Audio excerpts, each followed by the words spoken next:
egresada de la Universidad Central de Venezuela, con maestría en política social en esta misma universidad, maestría en estudios de desarrollo en la Universidad de Cambridge, Reino Unido, doctorado en artes cum laude en la Universidad Rey Juan Carlos, Madrid, España. Meditadora, bailarina, con interés en investigación del cuerpo, en sus movimientos, artes, espiritualidad, ciencias sociales. Y durante los últimos 12 años contribuye con el desarrollo de las áreas de las artes y gestión cultural, estudios internacionales y filosofía oriental, India, Ecuador, Marruecos y Venezuela. Bueno, hoy nos presenta esta danza, esta devoción en la danza. Entonces, sin más, la invito, si quiere hacer una pequeña introducción y cómo se va a desarrollar esta actividad. Muchas gracias. Hola, muy buenas tardes. Sí, encantada de poder estar aquí con ustedes. Realmente muy contenta, muy emocionada por la oportunidad y para poder compartir un poquito lo que he trabajado en relación a los resultados o parte de los resultados de mi tesis doctoral, que se llamó Trance extático, devoción y silencio en la danza odisí de la India. Vamos a compartir pantalla y voy a hacer una versión resumida de los hallazgos de la tesis con algunos insights sobre las entrevistas. Muy bien, ahora sí.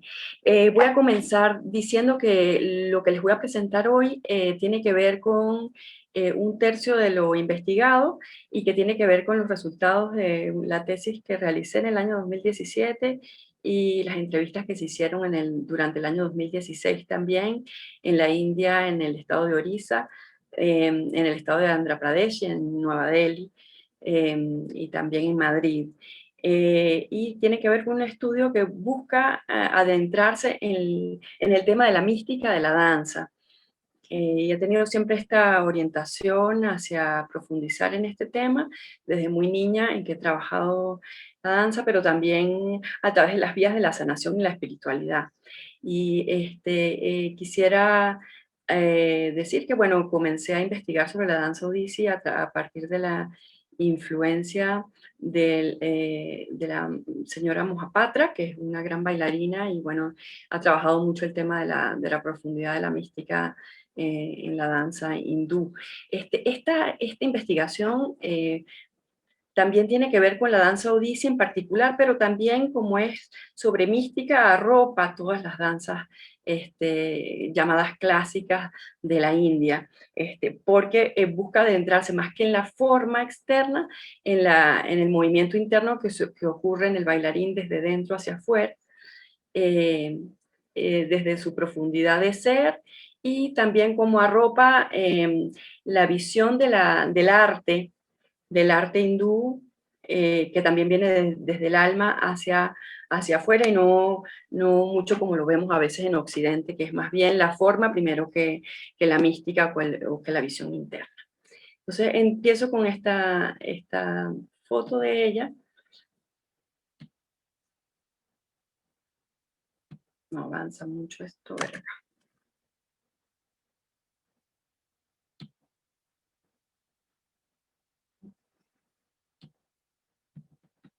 No sé por qué no me avanza la pantalla, pero...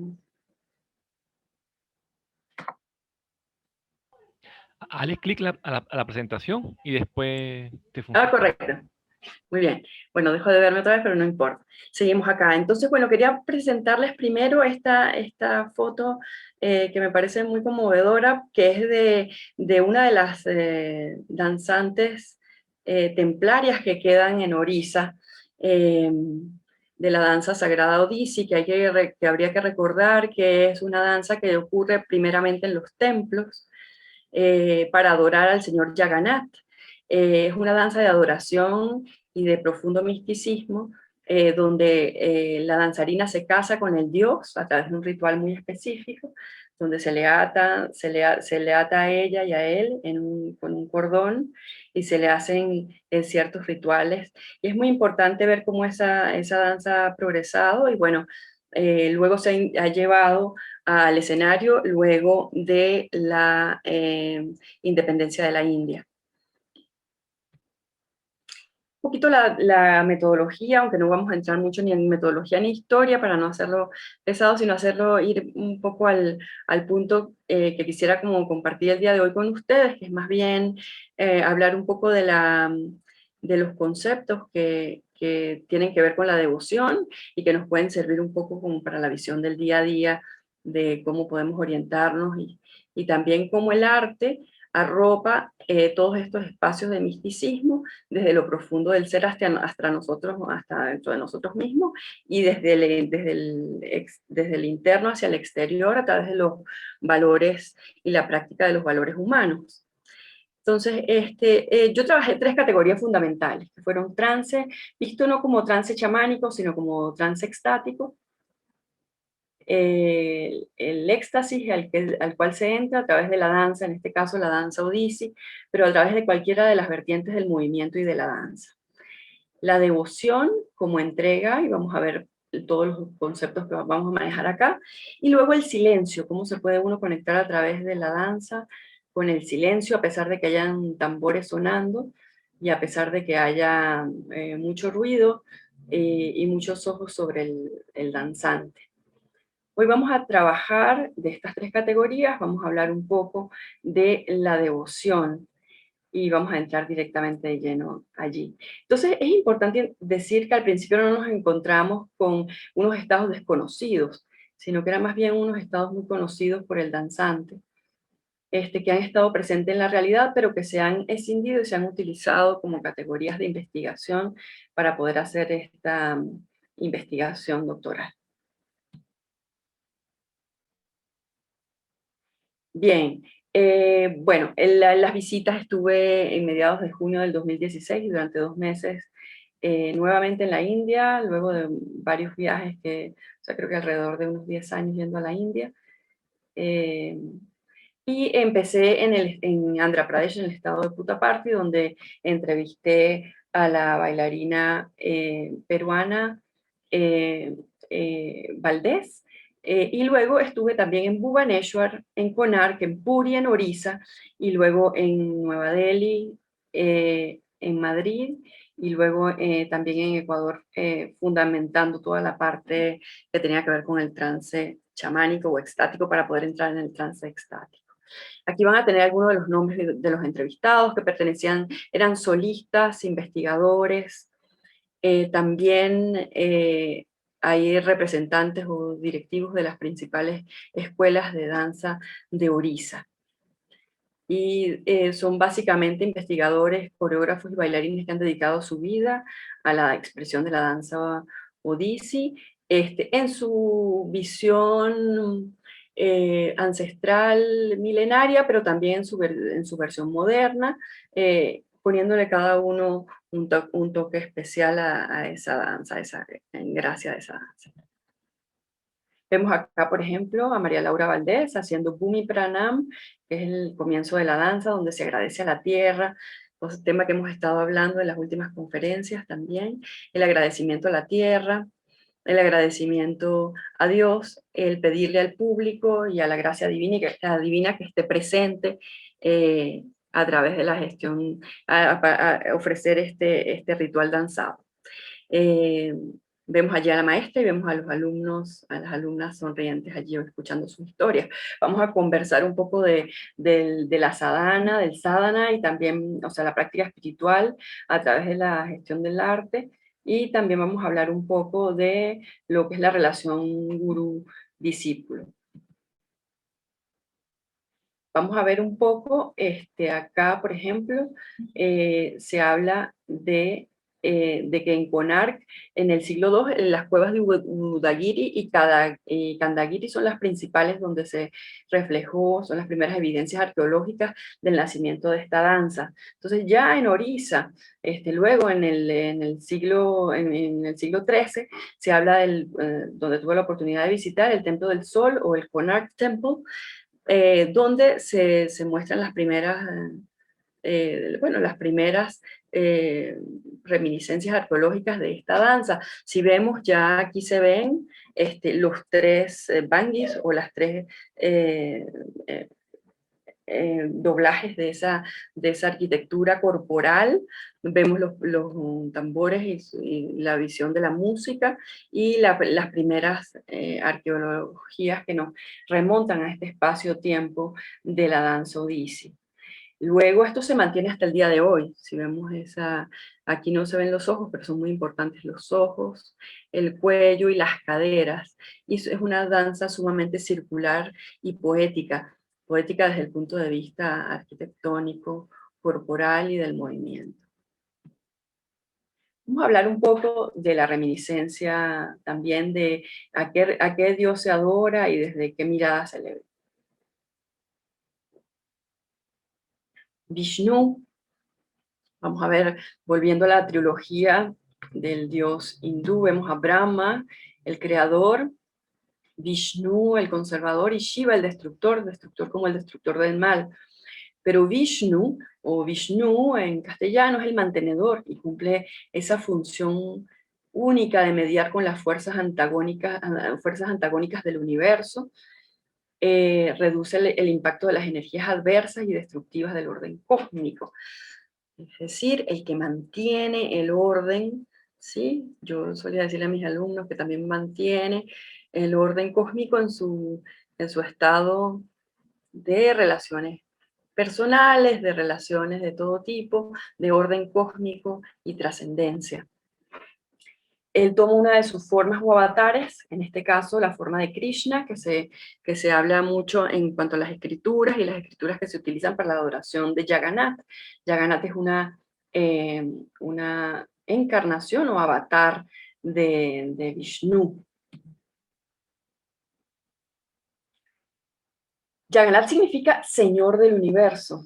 Entonces es venerado en Orissa, pero en muchas otras regiones de la India, como vemos en la pantalla. Pero también no solamente abraza el hinduismo, sino el vaishnavismo, el shaivismo, el shaktismo. El shaktismo como adoración a la madre, el budismo, entre otras religiones.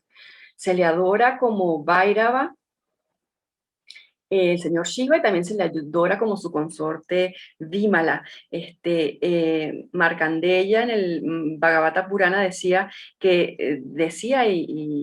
con toda convicción de que Shiva y Jagannath eran uno. Entonces, claro, Jagannath en principio como una personificación de Krishna, del Vaishnavismo, pero también como una encarnación del Shaivismo, con su culto a Shiva Shakti, la madre y el padre. Vamos a hablar del Nirguna, que me parecen, estos son como subtítulos interesantes para podernos adentrar a los temas de conceptualización, Nirguna y Saguna. Nirguna sin atributos y Saguna con cualidades o con atributos. Rahul Acharya, que es un solista muy renombrado de la danza, pero también de la danza odisí, pero también un gran investigador, habla de que esta conexión personal, que es muy difícil pues llegar al Nirguna Brahma o al Todopoderoso sin atributos o sin forma. Entonces por eso que el Vaishnavismo ha creado esta manera de adoración directa a Krishna y a Jagannath, en donde se le adora como una deidad muy humana. Si vemos el segundo párrafo, dice que él puede hablar,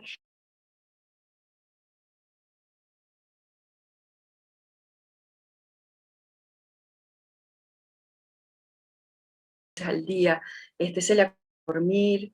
Entonces se vuelve esto una adoración muy personal. Y es una relación que no perece, que no tiene comienzo ni fin. Más allá de adentrarnos en las visiones históricas, vamos a seguir conversando sobre lo que es la danza y la devoción en el Odisí. Entonces habla de que la vinaya o las expresiones de la cara, porque esta danza tiene varias partes, una de ellas es dedicada solamente a la expresión facial. Tiene danzas más rápidas que son rítmicas, el comienzo es la apertura, la adoración, el agradecimiento, y culmina con una parte muy expresiva también de cierre, que es básicamente dedicada al moksha o a la liberación del alma. la liberación y la fusión con el espíritu. Entonces, bueno, el abhinaya, las expresiones, los mudras, que son los gestos de las manos, los bhangis o posturas, y el manodharma o la imaginación creativa, ofreciendo incienso, flores y todos los demás rituales, utilizan el cuerpo como el mejor vehículo de adoración y de devoción, que fue utilizado de generación en generación por la historia de Orissa. En cuanto a las consideraciones conceptuales de la devoción, existe lo que se llama el sistema Guru Parampara o el sadhana.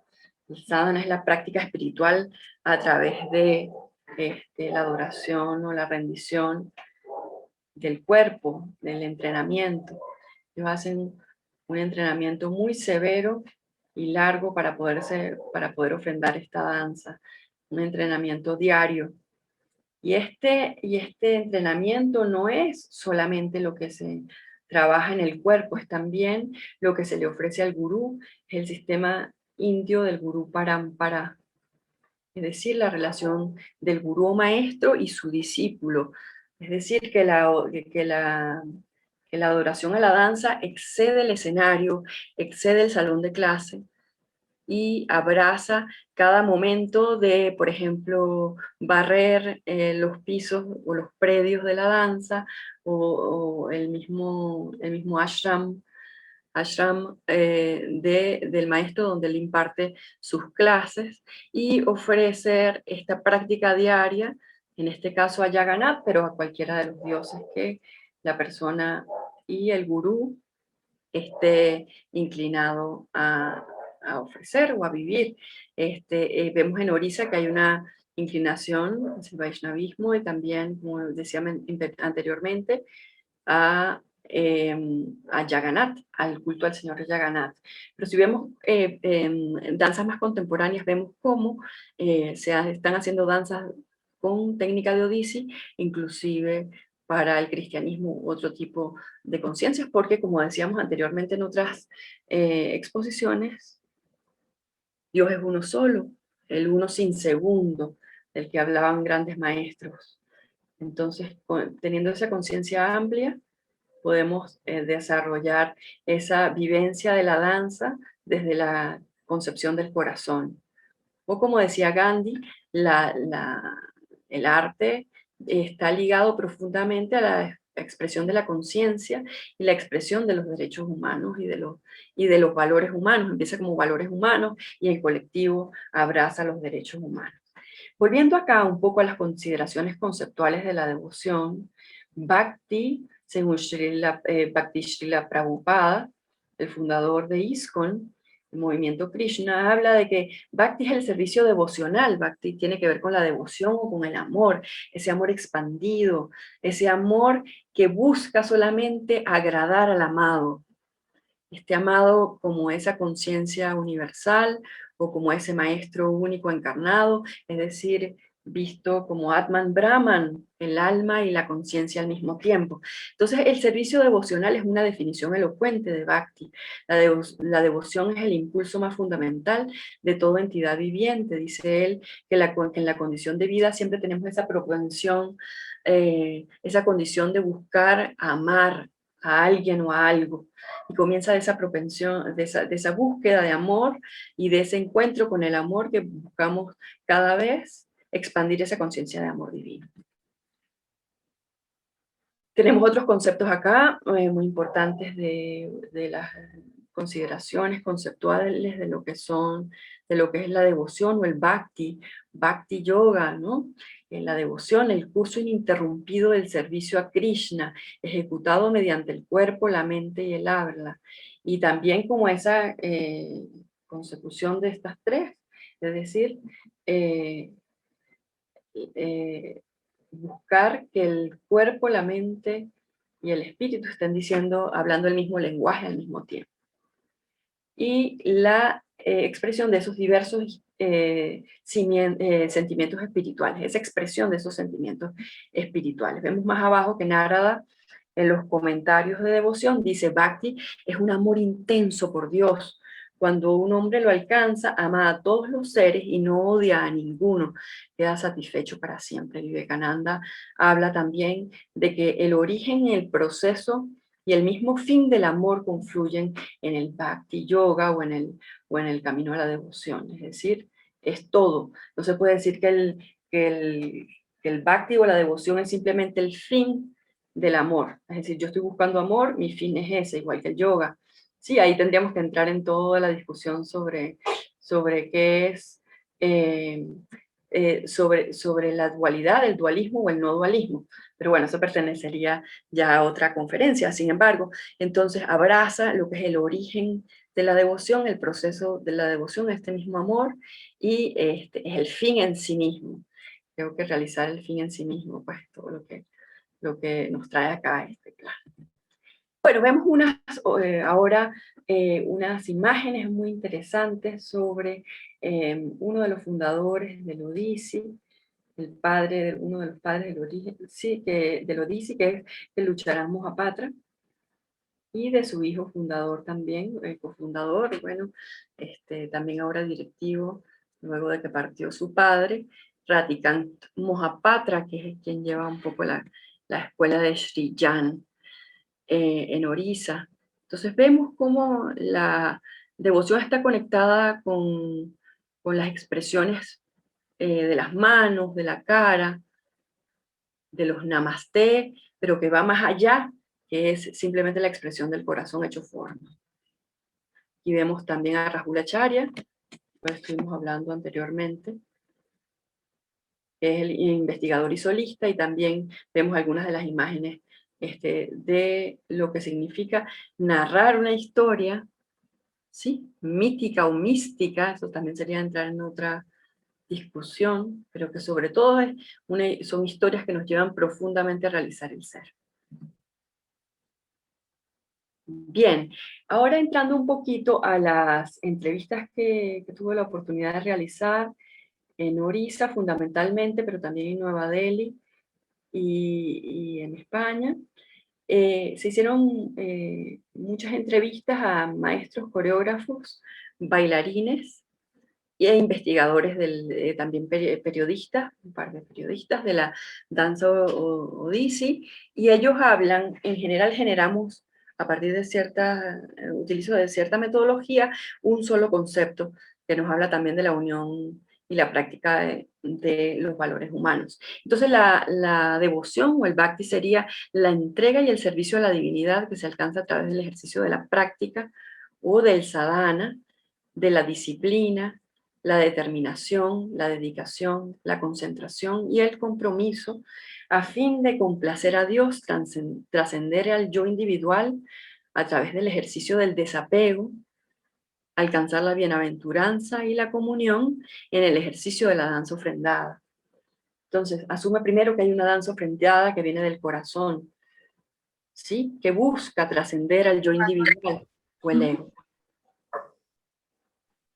¿Para qué? Para complacer a Dios, para alcanzar la bienaventuranza suprema a través de ese ejercicio, de ese desapego constante de lo material o de las cosas que a veces no comprendemos de este plano físico, para alcanzar la bienaventuranza y la comunión en esa práctica constante de la danza ofrendada.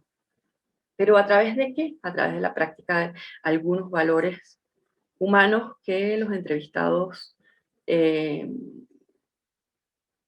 valoraron más que otros y que son muy valorados en la práctica de la danza, como la disciplina, la determinación, ¿sí? La disciplina o la constancia, la determinación, la dedicación, la concentración, o sea, one-pointed concentration, concentración en un solo punto, y el compromiso para alcanzar no un cuerpo más, no solo más ligero, ¿no? Sino que sea complemento de de un alma ligera, que sea ese complemento cuerpo, mente, espíritu. Vemos aquí otras imágenes de lo que se puede lograr a través de la devoción. Si vemos bien, son imágenes de momentos importantes, pero también pueden ser vistos como minimalistas. La vemos a ella con sus manos inclinadas, expresando un cuenco de agua, y a él contándonos una historia de Radha y Krishna.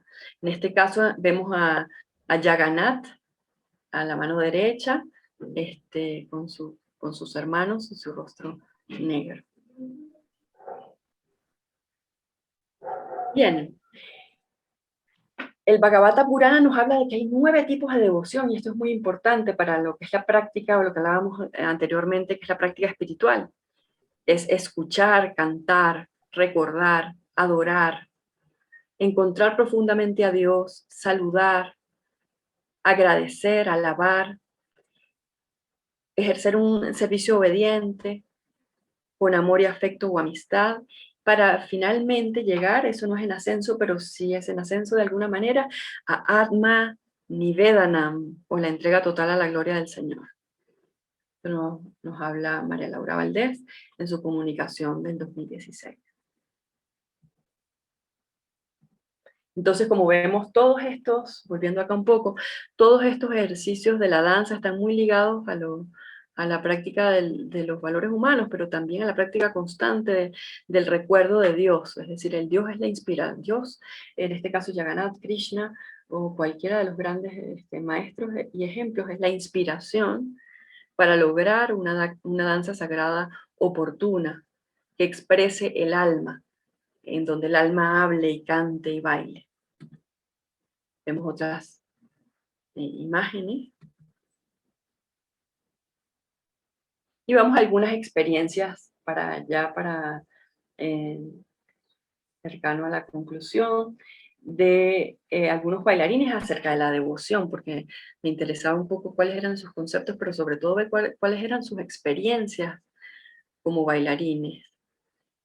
Sobre la danza, sobre cómo la danza ejerce un poder sobre ellos, la danza mística. Entonces, Rahulacharya dice, por ejemplo, algo muy lindo que dice: dejo que la danza use mi cuerpo de manera total y completa.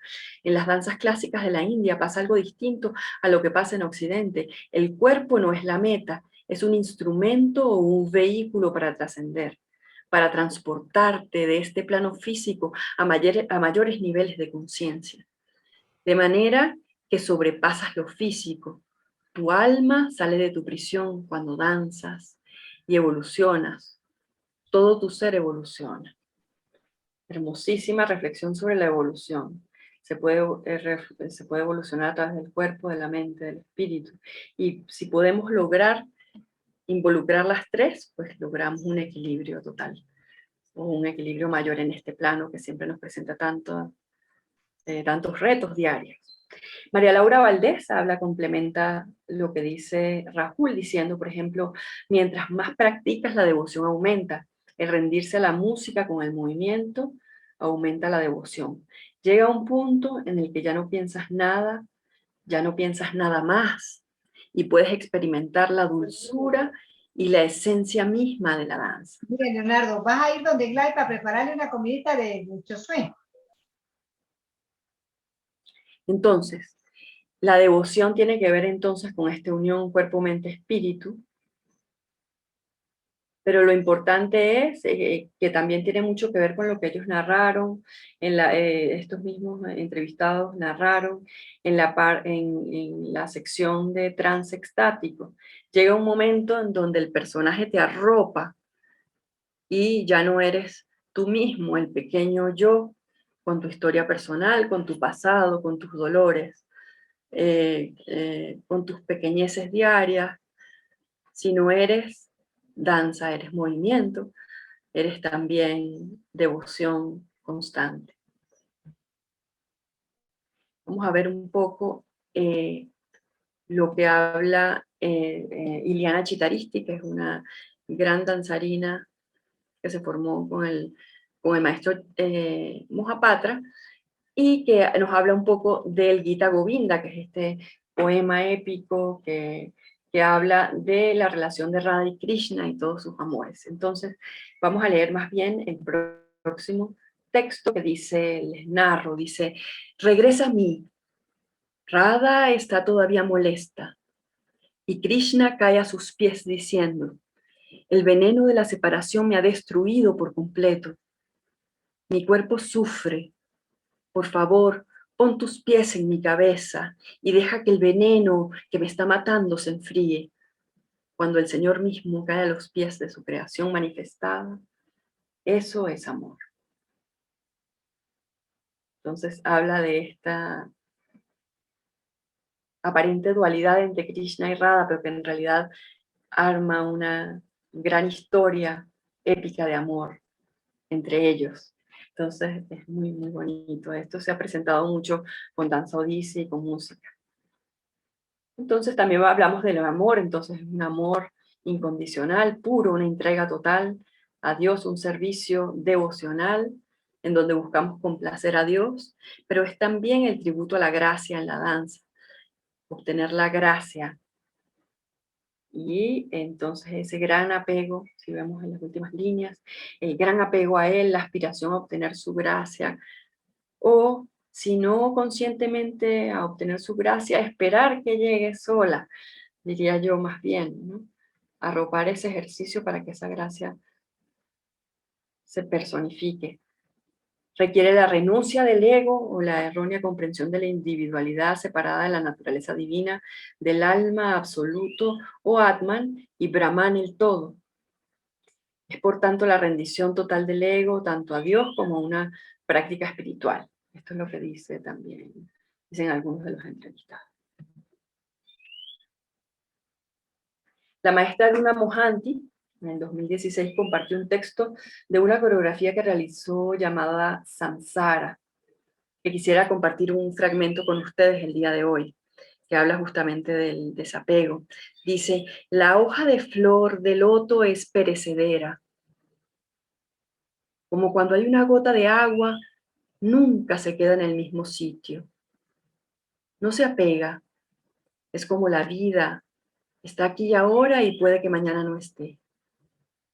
Como la gota de agua, esta vida no es permanente. La gota de agua trata de apegarse muy duramente, igual que los humanos tratan de apegarse a distintas relaciones. Igual que los humanos tratamos de apegarnos a distintas relaciones.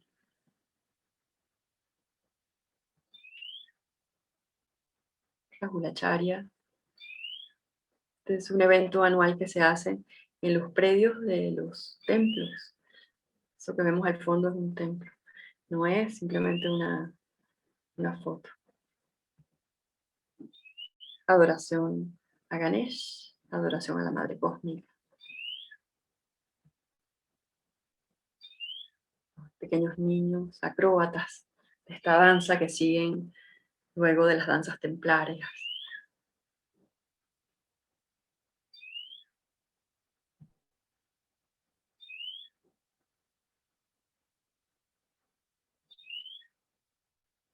Ya para concluir, Acharya reflexiona, para un bailarín es el baile lo que te salva. Traté de agarrar algunas cosas muy cortas que nos llegaran más al corazón. Entonces él dice, para un bailarín es el baile lo que te salva.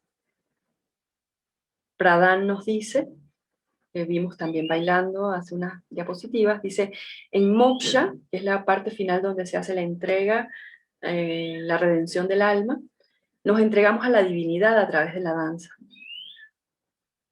En este sentido, Sujata Mohapatra dice, explica que este encuentro con la superalma es posible si puedes unir tu cuerpo, tu mente y el alma, y la técnica con el poder divino. Así, la unión divina es posible. Es decir, si se une el cuerpo, mente, espíritu en un solo momento, se alcanza la unión de la que hablaba Pradhan como moksha. A lo que Chittaristi habla una especie de paz que se logra después de haber dado tanto en el espectáculo.